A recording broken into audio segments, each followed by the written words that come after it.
Eu vou conversar com o pneumologista Roberto Sandoval Barbosa.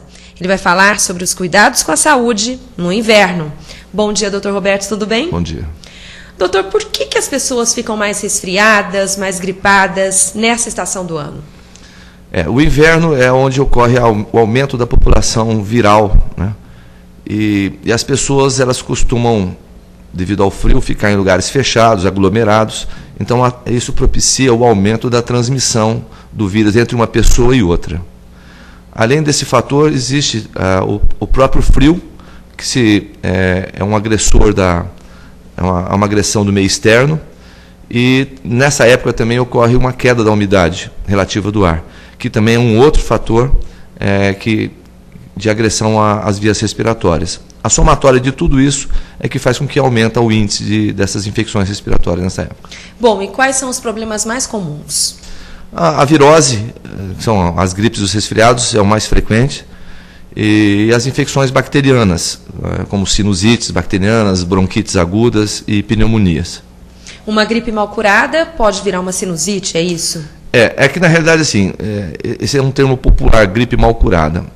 A gripe ela é causada por um vírus, e todo vírus ele tem uma vida de 7 dias. E ele é autolimitado, ele morre espontaneamente. Então, num quadro gripal, o que a gente usa é o antitérmico, o antitussígeno, um medicamento sintomático, e depois de uma semana a pessoa já está restabelecida do quadro. Quando esse quadro gripal, entre aspas, persiste a mais de uma semana, 10 dias, na realidade nós já não estamos tratando mais de gripe. Ou nós estamos com uma infecção bacteriana que já era desde o início, uma sinusite, uma bronquite, ou esse quadro gripal complicou com uma infecção bacteriana secundária. E aí levou o quadro de sinusite. Aí as pessoas chegam no consultório, é muito comum, doutor, eu estou gripado faz 3 meses, eu não aguento mais tossir. E, na realidade, você vai investigar, uma dessas causas mais comuns de tosse persistente é realmente sinusite. Sinusite. Bom, e o cigarro nesse caso? Também é um fator que agrava, né? O cigarro, ele tem a pessoa que fuma, ela expolia muito vitamina C. Então, o sistema imunológico da pessoa que fuma é um pouquinho mais baixo, então tem mais propensões.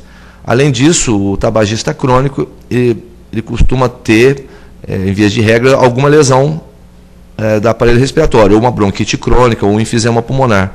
E essas doenças crônicas também agravam o problema de uma infecção respiratória. E o que é um enfisema pulmonar, doutor? O enfisema pulmonar é uma destruição da arquitetura do pulmão. O nosso pulmão, ele se assemelha a uma esponja, aquelas esponjas de lavar louça. Ele é elástico, ele tem fibras elásticas.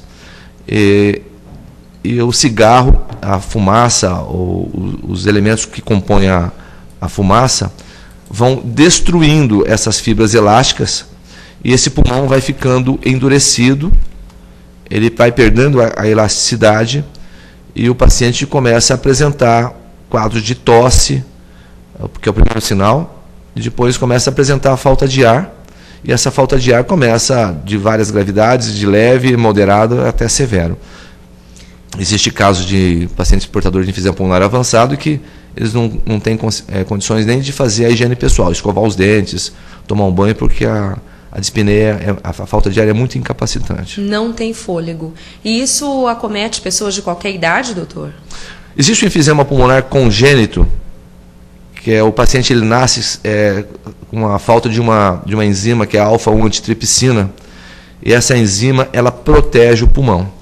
E se a pessoa nasce sem essa enzima, o pulmão fica desprotegido, então a própria poluição ambiental já lesa o pulmão. Então esses pacientes apresentam enfisema pulmonar com 20 anos, com 25 anos. Mas isso é uma entidade diferente, que nós chamamos de enfisema pulmonar congênito.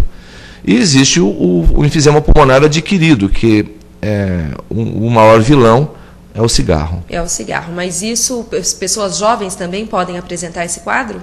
Depende, porque o cigarro, o enfisema adquirido depende do tempo de tabagismo, né? Então, normalmente acima de 20 anos, 25 anos de tabagismo é que já começa a manifestar os sintomas. Então é muito difícil você pegar um enfisema pulmonar numa pessoa com 20 anos, 25 anos. Esse aí você tem que pensar em enfisema congênito.